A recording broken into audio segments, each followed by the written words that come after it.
Hello again. The spiritual crisis of the Reformation, the intellectual crisis of the Renaissance, the political crisis of the early modern rise of the centralized military-industrial state all lead to a general sense of crisis by the end of the 17th century. There's a general sense of the inadequacy of received forms in learning, in politics, in society, in values and faith, the rise of a new individualism. All these things are happening, and together they come to provoke what we come to know as the Enlightenment. Our lecture today is about how a series of Enlightenment thinkers thought about the problem of evil. In the setting of the Enlightenment, holdovers that are in some important way from before the Enlightenment, especially, say, churches and monarchies, are hostile to innovation, almost inevitably seeing the new movements around them as a threat. So there will be a structural tension built into the Enlightenment's own thinking of a hostility to traditional forms of thinking, because the Enlightenment sees those traditional forms of thinking as in some important way associated with those pre-Enlightenment social structures. Now, it's important right away to say that the Enlightenment is not one thing. There are several different Enlightenments. Historians now today talk about 3 or 4. For our purposes, that's not that important. What's important, though, is that there are several themes or research agendas, lines of thinking in the Enlightenment that are all about evil and that all stand in some pretty profound tension with each other. For our purposes, most basic here is a tension between an Enlightenment founded on the idea of turning all of human knowledge into a form of knowledge which is modeled on that of the natural sciences, an enlightenment of the sciences, versus an enlightenment that is more humanistic and potentially skeptical of the prospects for that scientific transformation of all knowledge. Most centrally, however, beyond those tensions, though, the Enlightenment itself is in a certain way an argument, and much of that argument centered around the problem of evil. How should we understand evil? What is it? Is it a natural thing? Is it a socially constructed thing? Is it related to certain social conditions? Is it something that wells up in people unless they are properly trained? Is it something that wells up in people when they are improperly trained? How should we respond to evil? Should we adjust our societies? Should we rethink the way that we teach people about the past? Is there nothing we can do? These are profound and abiding questions for the Enlightenment. Now, in general, when confronted with the many difficulties it took itself to confront, the Enlightenment innovated by suggesting that humans should now attempt, at last, now in our full maturity, to address, by our own reason and our own human effort, what we had earlier taken on faith and accepted with resignation. Namely, that evil could be comprehended and would eventually be conquered. Instead of believing that evil was an ultimate mystery and that it would always be with us, the Enlightenment demanded of people that they try to understand the roots of evil, that's kind of the scientific dimension of the Enlightenment, and that they try in some way to come to terms with and defeat it, to fix the world, to stop the suffering in the world. Now there are, of course, lots of different ways of going about this. For our purposes, I want to focus on 3 crucial moments, 3 big steps or debates in the Enlightenment. The first one between Pierre Bayle and Gottfried Leibniz, the second between Voltaire and Rousseau, and the third, a kind of amalgamation of some dimensions of all of those other debates, that is the Scottish Enlightenment's most famous thinker, David Hume, and his views about evil. First, let me talk, though, about the prospects for reason and the hope of what reason would provide for the Enlightenment itself. Much modern thought about evil can be traced back to certain provocations. In thinking about the proper scope of reason's applicability to struggling with the problem of evil, probably the provocation that strikes us most profoundly is this first debate, a debate about the proper ambition of the human intellect, a debate carried out centrally in the work of Pierre Bayle and Gottfried Leibniz. Now, these are two very different people, and they have very interestingly different biographies. Bayle was a persecuted Calvinist, a religious minority from France. He had fled to from France, to live in the capital of tolerance, Holland.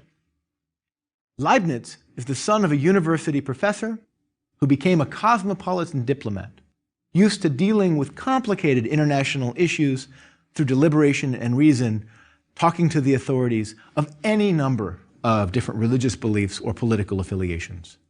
These two people come from very different worlds, and they offer different understandings of what it means to be enlightened.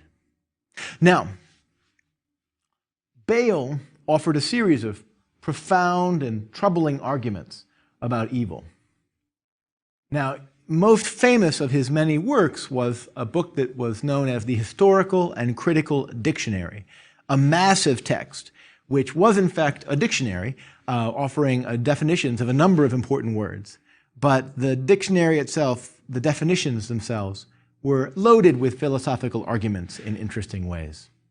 Now, Bayle was what we would call a fideist.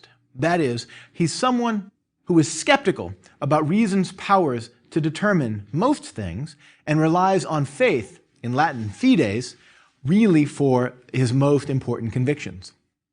Bayle thought that people's deepest religious convictions and other convictions were effectively immune from rational assessment and critique, and that debate and philosophical analysis are particularly pointless when it comes to religious belief, because people's choices are simply too individually colored, too idiosyncratic.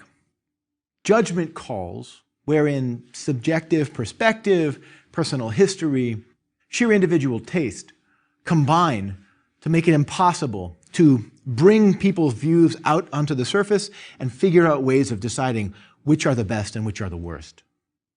Because of Bayle's skepticism about reason's power to do this, because of Bayle's fideism, that is, while he was a pessimist about reason, he was, interestingly, a stout defender of religious toleration. He thought that people should be allowed to have their own beliefs. But in terms of philosophy, he thought that philosophy had a far smaller scope, a far narrower compass than many of the more optimistic rationalists of his time thought. He famously argued in the dictionary that evil is a problem that reduces all philosophy to hopelessness. And in defining the word Manichaeanism, that's the view, remember, that Augustine disputed, the view that proclaimed a metaphysical dualism of rival and antithetical substances of good and evil in the basic fabric of the cosmos. He argued that Manichaeanism was the most straightforward philosophical account of evil, considered without appeal to Christian revelation. And his sly suggestion in his definition of the Manichaean view is that a Manichaean view, quote, would be rather difficult to refute if it were maintained by pagan philosophers skilled in disputing. This provocation served as a goad to much later modern rationalist metaphysics.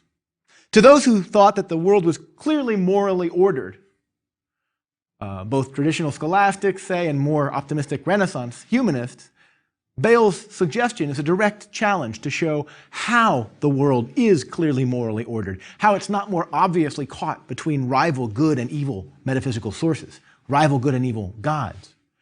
And to all speculatively interested or philosophically inclined thinkers, Bayle is offering an indirect challenge as well to show the legitimacy and fruitfulness of abstract philosophical speculation itself.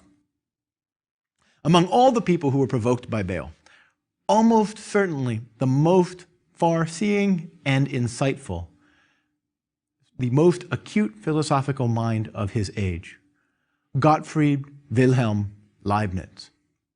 Leibniz, who lived he overlapped with Bayle a bit. He lived from 1646 to 1716, was a brilliant polymath.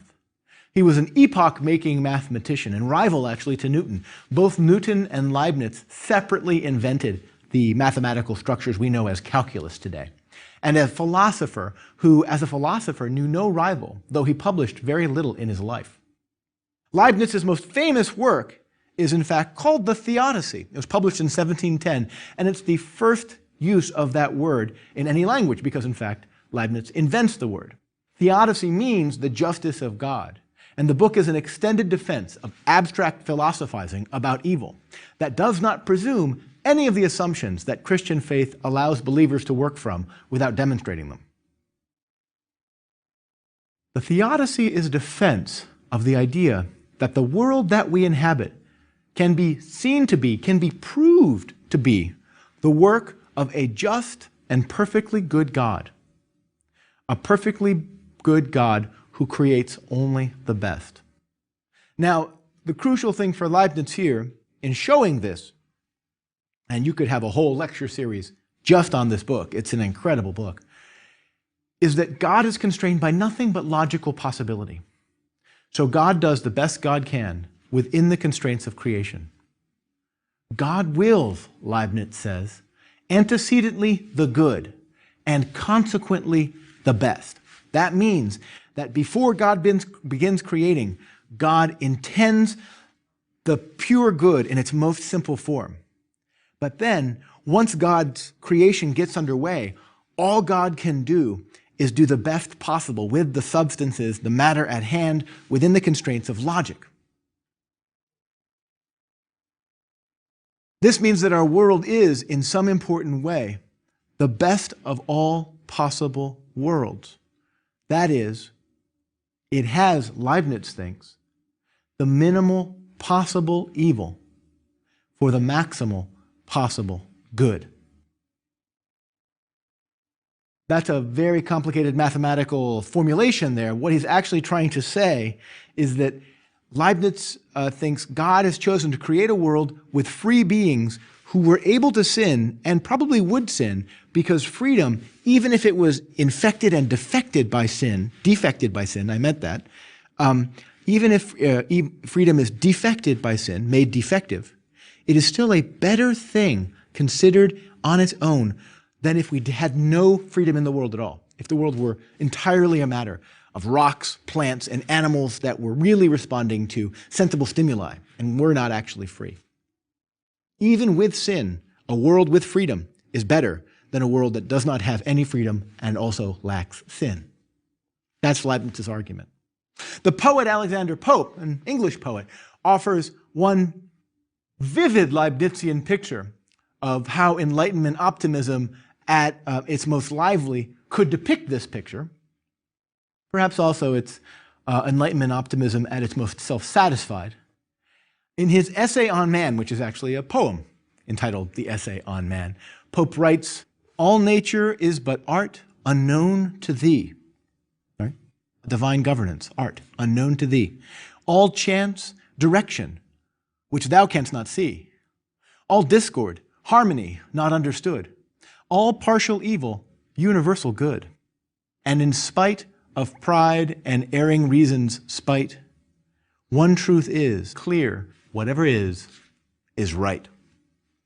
Whatever is right. Pope's picture of the world offers a powerful argument that the problem of evil is often simply a matter of flawed perspective, either the perspective of the observer who fails to see the larger context that explains the necessity and possibly ultimate goodness of an evil, right? Thus making of a partial evil a universal good, in Pope's terms, or the perspective of an actor who fails to see that the apparent reasonableness of their wickedness is only reasonable from a flawed and partial perspective.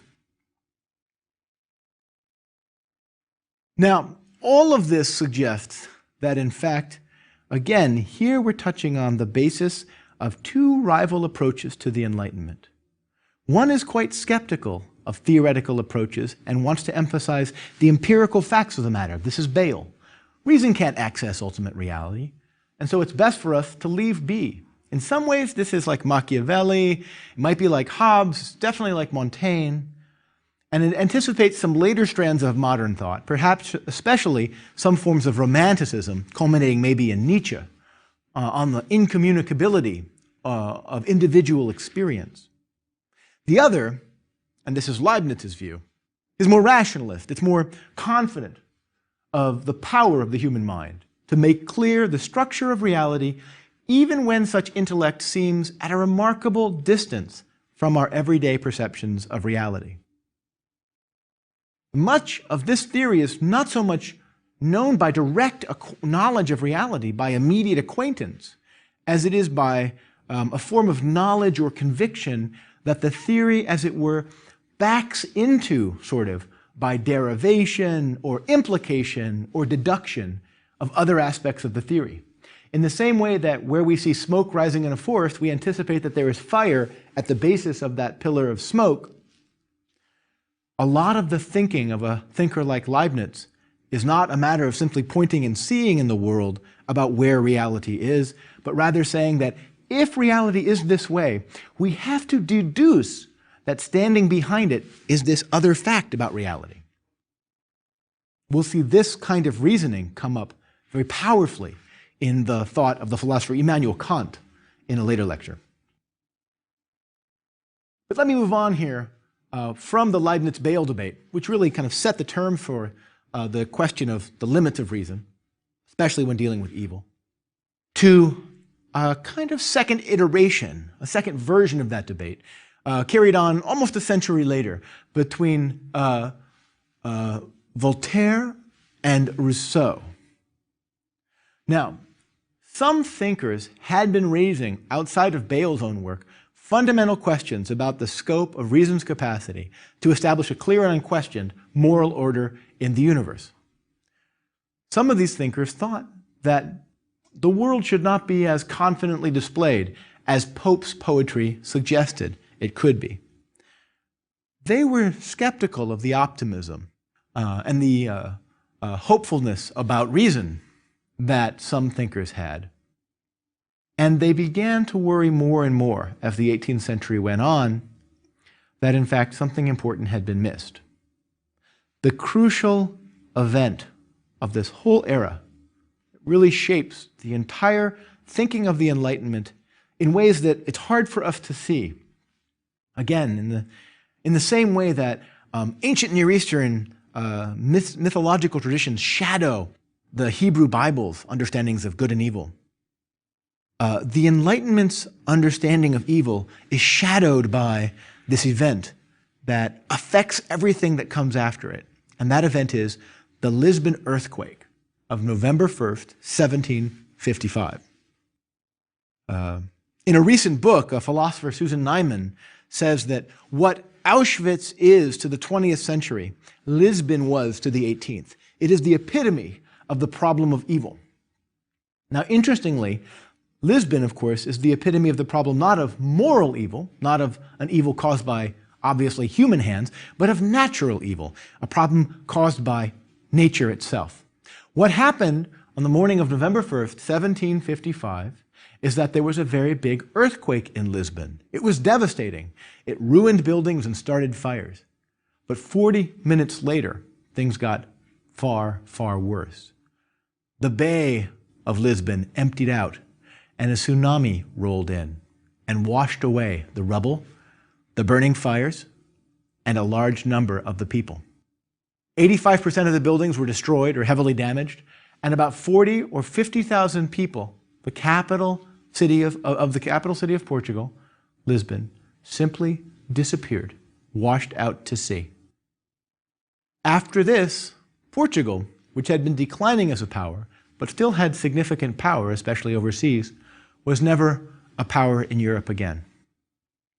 This event made philosophers across the continent extremely curious to think about how an ordered world could make sense of an event like the Lisbon earthquake. François-Marie Arouet, who became known as Voltaire, criticized the optimistic theodicies of Leibniz and Pope and those who came after them from the basis of the reality of the Lisbon earthquake. After the earthquake, in essays and poems, he argued that justifications of these sorts of events are inevitably uselessly theoretical. That is, they are empty of a helpful meaning. They distract us from fundamental philosophical implications, asking the question of, well, we can imagine that somehow a God could create a world where a decent moral order would allow horrific events like this to happen, but why not ask more basic questions about what kind of God is more obviously in charge of a world where this happens? Or is a God more obviously in charge of the world where this happens? Secondly, these theoretical questions distract us from the practical obligations that the reality of evil presents to us. It's quite possible to see someone being mugged on the side of the road and say, now what kind of world is it where someone can get mugged on the side of the road? But they're lying there. You should go help them. That's Voltaire's point. To ask theoretical questions when confronted with practical evil is a profound misconstrual of your own not only moral but intellectual obligations. And this vision of Voltaire's is especially explored in his brilliant book, Candide, a novel, which offers a wonderful story of a man who has many misfortunes that happen to him. But then at the end of the novel, he finally says, in the end, we all have to retreat back to our own lives and cultivate our own gardens. So in some sense, he's lost his hopefulness about the intellectual ambitions of his youth, and he's come to see that it's much happier to live a quiet and happy life in your own garden. Voltaire's hostility to theodicy seems to emerge from his overall skepticism about intellectual efforts, theory, abstract reasoning per se. His suspicion there is that it's simply not grounded in reality. And he was skeptical about, say, traditional thinking too. Traditional Catholic theology was not, on Voltaire's top 10 list of things to be reading. But he didn't take it as seriously as he did the thinking of his Enlightenment colleagues, who were more optimistic about reason. Now, in response to Voltaire, others, such as Jean-Jacques Rousseau, took the problems presented by history and reflected on human evil in a slightly less angry way than Voltaire did. Consider Rousseau's recoil from Voltaire's critique of optimistic theodicies. Effectively, he thinks Voltaire is just making fun of these theodicies. He says in a letter to Voltaire that your critique of them offers no positive contribution, it only offers scorn. There's something, he suggests, profoundly misanthropic and anti-intellectual to Voltaire's hostility to the intellectual effort of theodicy here. Secondly, Rousseau says, Voltaire's rejection of theoretical questions about evil is also cruel. There's something important that evil presents to us, not just on the practical level. There's something important it presents to us on the intellectual level. Even children who want to know why their parents are suffering from an illness, they don't necessarily only have practical questions about how to help their parents. They're also able to ask very abstract questions. What does it mean that mommy or daddy is sick like this? What does it mean about the world I'm living in? They may not be able to put it in those words, Rousseau says, but everybody, no matter how young, is an incipient philosopher and can ask these questions. Now, Rousseau's disquiet here foreshadows the work of Immanuel Kant, to whom we will turn in a future lecture as well, much as Leibniz's first construction of this theodicy did. Rousseau is modifying the inspiration here to say, you may not like some formulation of the intellectual effort, but to suggest that you simply have to turn off your brain on these issues is a profoundly anti-human thing to do, Voltaire. Thirdly, Rousseau suggests, and here again, he is in important ways foreshadowing Kant. Rousseau suggests that optimism itself, the tendency humans have to look for signs of hope, is a fact about the human condition that must be acknowledged and has to be a philosophically significant fact. Now, Rousseau is no naive traditionalist. He was no more fond of the Roman Catholic hierarchy in France than Voltaire was.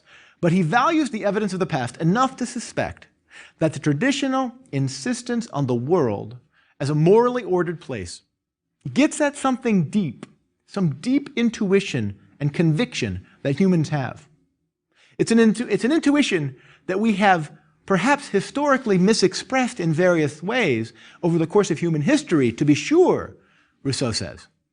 We've many flawed and faulty dogmas. This conviction we have has become formulated in many different ways over the course of human history. But if you look at all these religions and all these philosophies again and again, we see behind their dogmas some intuition of the moral order of the universe. That intuition is what we cannot simply jettison, as you, Monsieur Voltaire, would have us do. Rousseau thinks humans are hopeful and intelligent, meaning-seeking creatures. Our optimism is inexpungible from our being, and our interest in philosophically respectable justifications for that optimism is a permanent fact about us. It's not one that merits scorn. The optimism itself suggests that in the face of evil, we can well rely on a kind of supra-rational hope as a mode of response to it. We may not be able rationally to formulate that hope, but nonetheless, we can never attempt to suffocate that light, extinguish that candle of hope. Now, Rousseau thinks that it's also the case that a lot of human evil itself comes out of the misuse of human free will and the misappropriation of this optimism we have. An optimism perhaps that's more locally identified with our own self-interest in some way. But more mercifully than some of his antecedents, Rousseau did not think that this perversion that was pervasive in human free will was in any traditional way related to a doctrine of original sin. It was not a willful misuse, he thought. It was rather the result of the unintended consequences of free decisions taken in response to actions early on in our lives. For him, the source of evil comes out of the same energies that are the wellspring of human hope. And even as that hope always springs again anew into our hearts, we are going to have to confront its perpetual struggle with our misappropriation of that hope and our misappropriation of that freedom in our evil actions. But you cannot deny the hope by recognizing the evil actions alone. Now, after, well, in some ways in conversation with both Voltaire and Rousseau, David Hume, working out of Edinburgh, though he knew Paris, he knew the French world quite well, differs from both of them, but shares similar concerns with both about optimism, and in a way offers a kind of synthesis of these various views. Philosophically, of course, Hume is known as a skeptic and a kind of a naturalist, someone who wants to understand human motivation and human thinking as different dimensions of the human as a natural animal. And his work offers the most powerful restatement of the problem of evil as that problem presents itself to religious belief. He well understood the words of Epicurus, and he quotes them in his famous dialogues concerning natural religion very well. He says, "Is God willing to prevent evil, but not able? Then is he impotent. Is God able, but not willing? Then is he malevolent. Is he both able and willing? Whence then is evil?" Hume had a way with pithy statements, and that is probably one of his most pithy and most wonderful statements. Effectively, he's saying, if God wants to help us with evil, but can't, then God is not fully as powerful as we think he is. If God can help us with evil, but doesn't want to, then God is not as good as we thought he is. And those are our options, unless you can think of a third one. And Hume says, I can't think of a third one. For Hume, that is, theory may lead us in unpleasant directions if we use it too far. But actually, he thinks, the real problem is using theory where we really shouldn't. Because in this, he's a little bit like Bayle, Pierre Bayle. Theory gets us nowhere in understanding the place of evil for rational religion. The fact of evil suggests the cosmos' indifference towards humanity. And evil offers evidence to support some forms of Manichaeanism. But Hume is no fideist like Baal was. He wants to be a mild skeptic, someone dubious of pretty much every religious account, because the evidence that we can garner from our observations of the world will inevitably be insufficient to support any account over almost any other account. The world's simply too open to offer much in the way of clarity about religious beliefs. But part of the evidence that Hume reads in the world is Rousseauian in nature. Humans do want there to be order, and we do want to care for one another. And we are naturally moral, naturally hopeful. Evil and suffering exist for Hume, of course, but so does goodness and decency. Because of that, Hume's skepticism extends even to atheism. He thinks even atheism is significantly undersupported by the evidence of our lives. We're left instead with a kind of bemused uncertainty about how to formulate our theoretical beliefs, at least to the level of specificity that many of us have thought that we needed to formulate them to. But for Hume, and here he's a bit like Montaigne, this is not a bad thing. We ought to be less concerned with our abstract beliefs and more with helping those in need and living for our lives a happy and flourishing life. Now, in general, in all of these debates and for all of these thinkers, there are two large themes about thinking about evil that will come up again and again that have been formulated here in some way or other. One is a debate about the question of the more abstract versus the more concrete modes of thinking about evil. The second is the question of the metaphysical plausibility of the dualism of evil and good. Or, if you don't want to frame it that way, the more general question of the proper understanding of the proportions of good and evil in the cosmos. Optimists of a certain sort thought that the world was largely good, but then events like Lisbon raised the question for some people. In the next lecture, we will see that the work of Immanuel Kant offers his own innovative attempt to bring all these tensions to a resolution in a single philosophical system.